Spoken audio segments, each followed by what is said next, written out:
So I am at the point where I want to quit. Like, I really, really want to quit, and it kills me. For any of you that have been watching this channel since, I don't know, December, you know that I am trying to save teachers from quitting and that it's really a passion and a mission of mine. But I'm at the point where I want to quit.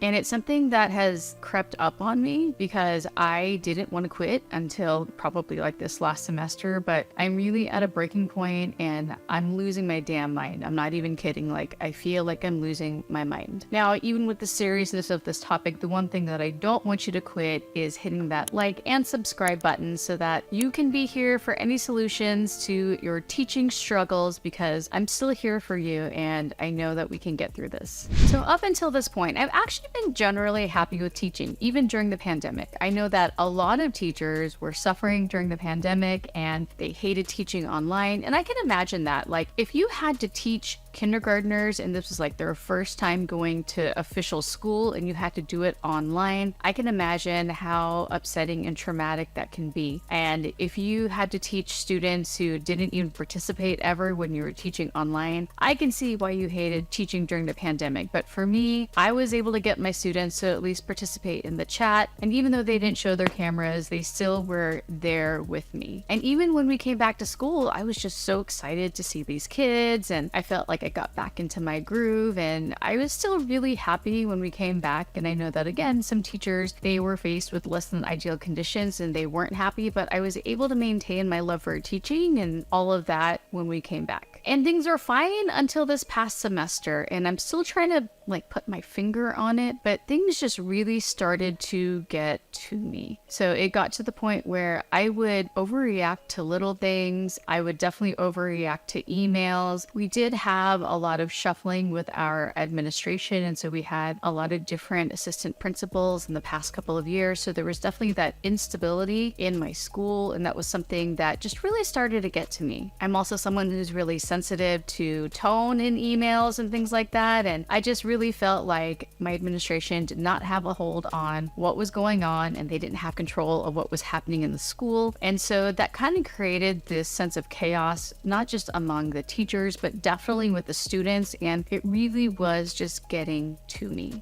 Now, I am someone who worked really, really hard to not get upset about things that are out of my control, but it just started to creep in and it started to get under my skin, and I just became really overreactive and just not a really good person in general. I mean, we're talking about sending passive-aggressive emails and being really snarky and just jumping on little things that people were saying, and I don't know, just being the person that I don't like, being the kind of teacher that I don't like and don't appreciate. I have become that person. I'm not gonna lie. Like, I don't like how I am right now. I don't even know if I'd want to be my own colleague or my own student at this point. And I dread coming to school. I used to love going to my school. I love my school. I love teaching and I love my students. But just all of these things have just really started to get to me, and I don't want to teach anymore. I really don't. Now, another aspect of school that also would probably want to make you quit too is that the kids are different right now. Now, I saw this coming before the pandemic, that the kids were starting to just act up more than they had in the past, but definitely when we came back from being in lockdown. Now, for me, I'm still connecting with my students and they are participating and, doing their best, but I see how the other students are in my school, the other students. And these students, they don't care about authority. Have you had this happen at your school too? Like, they don't care that a teacher is walking down the hallway and, that doesn't make them stop from doing whatever shenanigans that they're doing. They just really don't care. At my school, they're trashing the bathrooms, like not just vandalizing them, but just doing some really nasty stuff. And I don't know if this is happening at your school, but the kids at my school, they just have no respect for it. They don't care. And there aren't any consequences either, so why should they care? And I know that the parents, we can blame the parents for this, but I know that for a lot of them, the parents also don't know what to do about them. It's not like you can just tell the parents you need to discipline your child more. A lot of them have tried. You can't just tell them that they need to beat the crap out of their kid to get them into shape, because that's not necessarily going to solve the problem. There's something up with these kids, and it's something that no one has really solved yet. And so we as teachers and the custodians and the administrators, we have to deal with this class for the duration of a school day, and there's just no consequences for it because no matter what you do, it doesn't matter. And another aspect that makes a lot of us want to quit is that, the teachers are different too. We're not the same. Teachers have been burnt out ever since we came back from the pandemic. Yeah, there's always teacher burnout, but it's been really bad. I hear and read about it all the time. That's one of the many reasons why teachers are leaving in droves from the profession and why people aren't really going into teacher preparation programs to become teachers, because they're hearing about how horrible it is. I know that a lot of teachers miss how it used to be before the pandemic, and so they have this sense of nostalgia, and so they're comparing the students pre-pandemic to the students post-pandemic, and there's kind of a disconnect there because these kids aren't the same. We have to remember, as I mentioned in 2 previous videos that I will link in the description, that the kids are different because of what happened to them. They were robbed of 2 years of their childhood. They didn't learn good coping strategies, and they were shown unhelpful and probably destructive coping strategies, and they brought that to school. And the thing is that if we continue to teach the way that we've always taught, and then we're met with these students, it's just not connecting. How we taught and how they react, it's just not connecting anymore. And so now we're resenting the kids. It's like, a lot of times we're wondering, why do we even want to be here if the kids are going to be this way, if they're going to talk back, if they're going to get up and walk across the room and talk back to us when we tell them to sit down, if they're going to go to the bathroom and vape in the bathroom and trash the bathroom. Why should we care, right? And so this is leading to yet another reason why a lot of us want to quit, is that the kids don't even see the point of trying. They don't see the point of even being at school. So remember, during that 1.5 to 2 years, depending on what it was like in your state, the kids didn't have any structure, and a lot of them were just able to do whatever they wanted to do. I know of quite a few students who would just sign into their class and then go make themselves a sandwich, and they totally told me about that too. They admitted that. So the kids had this lack of structure, and then they had to go back to school and go back to all of that structure, and they were like, I hate this. And that's one of the reasons why the kids are acting up, because they don't want to have to put up with school. Students also don't see the point of what we're teaching them. Like before, they would just go to school and learn science and English and math because that's what you're supposed to do. You're supposed to go to school and learn these things and then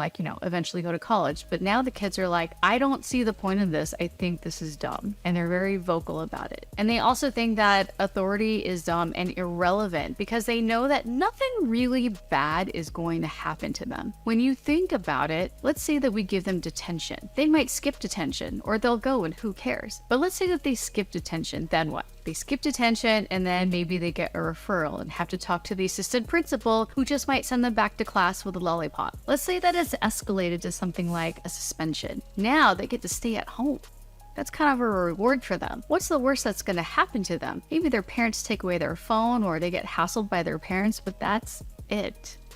They see no consequences for their behavior. A lot of these kids are at this emotional state. They're at this tipping point where they just don't see the point in anything. They don't see the point in trying. So how are we supposed to control them when they just don't care? And this makes me wonder, what is the point? What is the point of getting an education? And I know that this is like, of course, Kim, you're supposed to be educated because then you can be, a good citizen and contribute to society and go to college. But these kids don't care about that. Even the ones who are about to graduate, they don't care about contributing to society. They see how stupid adults act. They see how we are when it comes to politics and how there's also a lot of times no consequences for adults doing things that they're not supposed to do. So why should they care? And we have to stop assuming that they all want to go to college or that college is even the best solution for them to have a bright future. Think about it. Look at what's happening with millennials. They have college educations, and the way that the world is right now, most of them can't even buy a house. So what our students are seeing, or this Gen Z generation is seeing, is that they don't have to go to college and take on this debt. And a lot of times, the people that they know with a college degree aren't even working in jobs that have anything to do with that degree. So it was a waste of time and a waste of money. At least that's what they see. Z. What Gen Z wants to do is they want the easy way. They want to become entrepreneurs, which right now there's so much information online that they probably could do that successfully. Or they just want to become influencers and exploit themselves and show all of their private lives on the internet. So we have students with this mentality and we expect compliance from them. And you guys, you and I both know this, we're not getting that. And it's really, really frustrating. So what's the solution? I know a lot of you are screaming across the screen. You're saying, just quit teaching. Okay, yeah, I said it. You could quit teaching. And if that's going to be your route, I got 2 videos for you. One of them is the 10 uncomfortable truths about quitting teaching, and also 5 alternatives to quitting teaching. Make sure you check those out. The alternative is to do something different that isn't quitting. So the last 2 times that I felt this way in terms of being frustrated with teaching and ready to quit, I did 2 pretty drastic things. The first time I was teaching band and I decided to switch over to English because I wanted something different. I was so fed up with the way that it was in terms of teaching band and having to always fight for students because I was just an elective. I wasn't getting full classes, so I switched over to English. The second time that I got really frustrated and I started to become this mean, snarky, sarcastic teacher who was just always mad at the world, I switched schools. Now here's the thing. I don't want to switch schools. I love my school right now. I love where I'm at. I love a lot of the people there. I'm not going to lie and say that I love everyone there, but I love a lot of the people there. Not my necessarily, all of my administration, but I love most of the people there. But doing those 2 things for you guys, if you can, wrap your brains around it and it sounds like a good idea, switching schools and switching subjects would be amazing options for you. Another thing that I could do is change the way that I teach. So I used to just do a lot of lecturing and students filling out worksheets and students taking notes. I don't do it that way as much anymore, although I do still do some lecture, but the lectures aren't as long. But now I'm wondering, maybe I need to change things up. I know that a lot of other teachers that are having problems with students staying focused and with students participating and not causing trouble, they're going to need to change up the way that they teach, because what they were doing before, or the way that they've always done, is not working. It's not holding the attention and interest of these students, and that's why they're acting up. And it doesn't mean that you have to become like an entertainer. It doesn't mean that you have to do a dog and pony show, but what it does mean is that you have to teach with the intent of not just delivering information, but also being engaging. But I'm also wondering about how and what I teach. I'm really considering that I need to rethink that. I've always done the same stories and the same lessons and the same projects and all of that for quite some time. And I'm wondering if that's effective anymore. And I'm wondering if that's also part of the reason why I just don't love teaching as much as I used to, because I'm just kind of going on automatic. I'm just kind of going on autopilot. I've been really considering about teaching writing in a way that is useful for the students, that will prepare them for the future. So this does mean teaching them how to be content creators. Someday they might have blogs or YouTube channels, and just teaching them how to communicate better. And most likely they're going to be using AI. So also teaching them how to use something like ChatGPT in a productive way, not so that they can cheat, but so that they can also be better communicators, considering what the future is going to be like for them. I'm not saying that it's not valid to do something like teach them poetry or analyzing reading and passages and grammar and things like that, framing it in a way that will make it meaningful to them, and not just, you're learning this because you're supposed to understand this. Not just teaching them the Pythagorean theorem because that's what everyone has always done, but showing them why it's useful to them, because now they're wondering, what's the point of all of this? And it's kind of up to us at this point, if we really want compliance, if we really want them to participate and engage and not be troublemakers, we have to show them the point of all of this now. We do. We have to rethink education in a big way, because the kids are different. And they're going to be different until the kids that started in kindergarten during the pandemic have graduated through. That's a long time. Are you going to be able to survive that long if you keep teaching the way that you've always done, or if you're teaching the way that you were taught? So am I going to quit? No.